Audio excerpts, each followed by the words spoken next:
Oh, that's a decent fish. Been pull and drag. I think that might be a catfish. Feels like a catfish. Now he's gonna go through all that slime. It's gonna bust my hook. That's definitely no gill. Look at that, I'm dragging all this stuff in. Shoot. Just don't break my hook.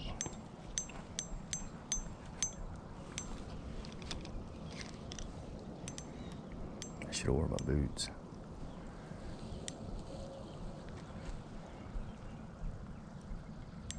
Oh boy. I'm not sure we'll be able to get this one in or not. Yep. Nope.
On the catch.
they're healthy fish. But yeah, that's perfect bait. Hook them right there, throw them out. Make some good flathead lunch right there. Not bad.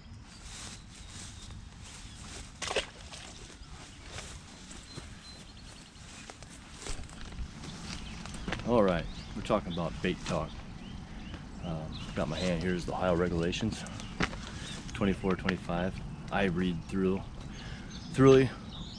this just to make sure changes.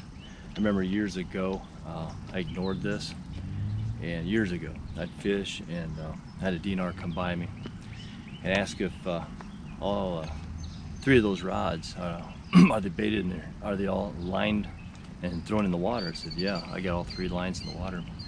And he said, well, you're only allowed to have 2 poles off the bank. So I didn't know that, so because I ignored the regulations, and I think a lot of us do. And before I even go on, I'm not a big info guy, because maybe it's ignorance, thinking that everybody knows about this stuff, knows about fishing. But I do believe a lot of times this is ignored. I think a lot of people just do things. You'd be surprised, depending on certain species of fish you go after.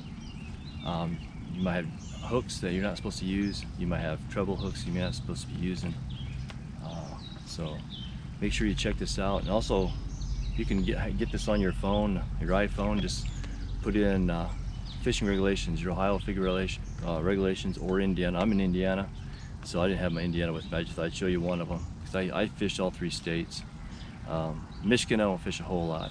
I do fish there, but I fish Indiana and Ohio a lot, and I fish Ohio a little more than Indiana. But yeah, bait talk. I'm right here. I did fish over there. There's so much green algae, and it is horrible pulling the fish in, because I just broke the line off over there. So I found a new spot.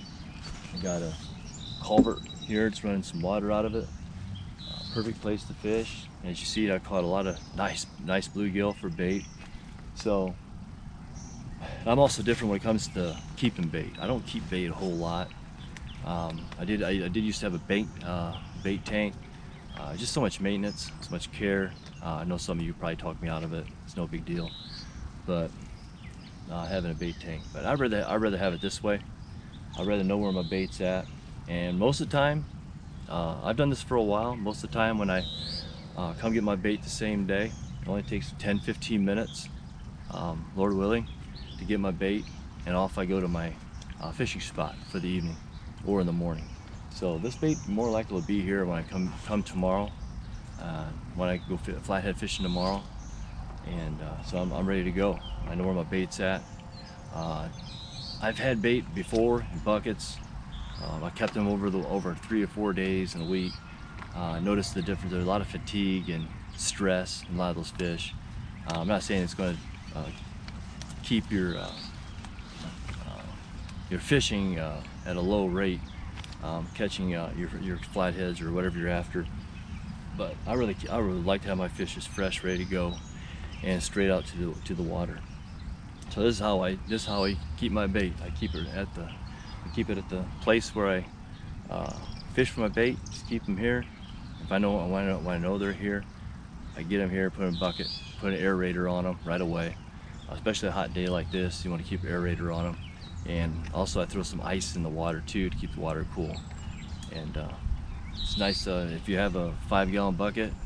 It's kind of a bad deal in hot weather like this, because that plastic will heat up really quick and it'll warm that water up real quick. So if you're dealing with a bucket with no insulation in it, make sure you put a bunch of ice in there. Not a whole lot of ice, but put some ice in there to keep the water cool. And bait. When it comes to bait, this is probably a mile and a half from my house, so it's perfect. I come here and get my bait, put aerator on it, off I go in Ohio, get my bait. Now, if I'm fishing somewhere in Indiana, say this isn't the option, bait, can't find bait here anymore. I just had an awful time finding bait. I'll find something in between. I'll go and find something in between where I'm going.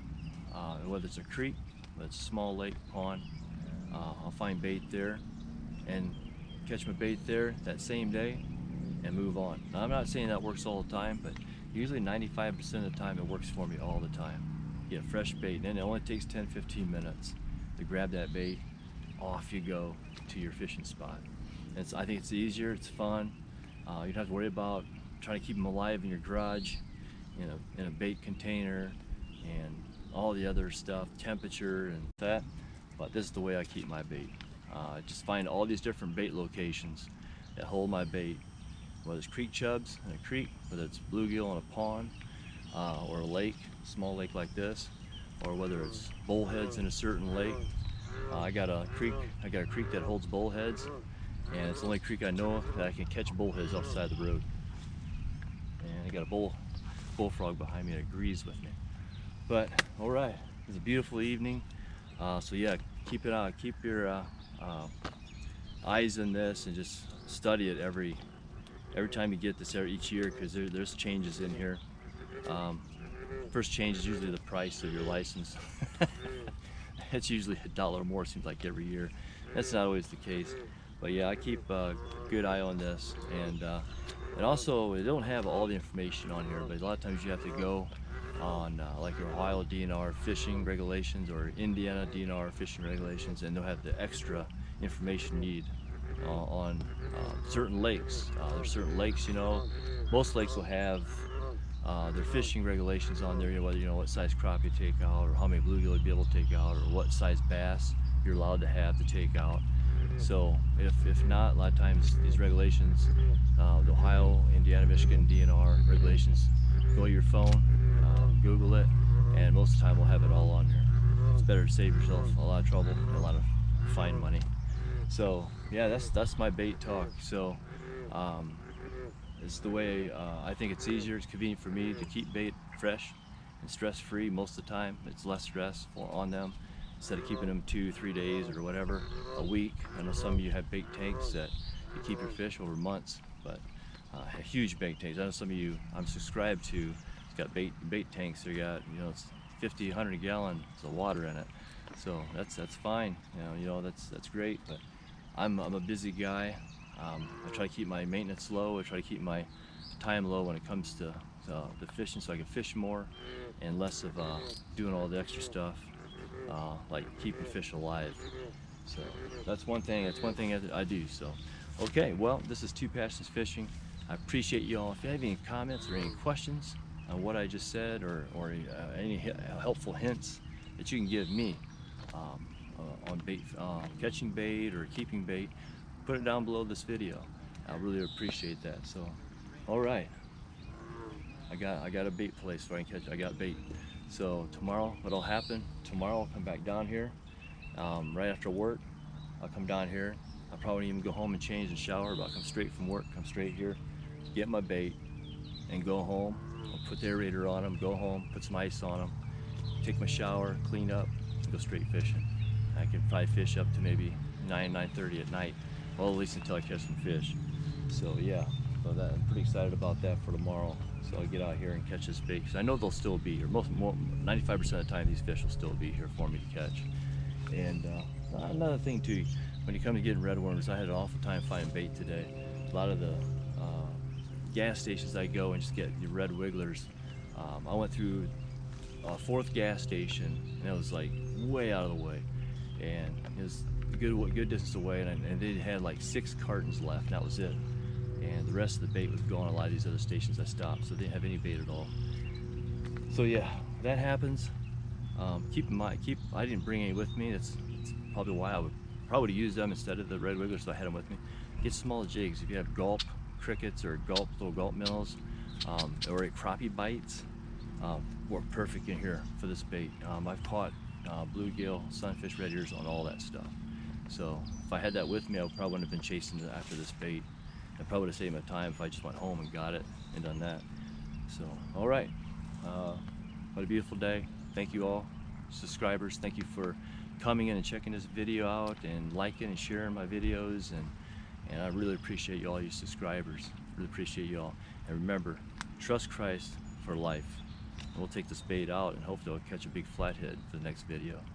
Catch you all later. Thanks a lot. Appreciate you all.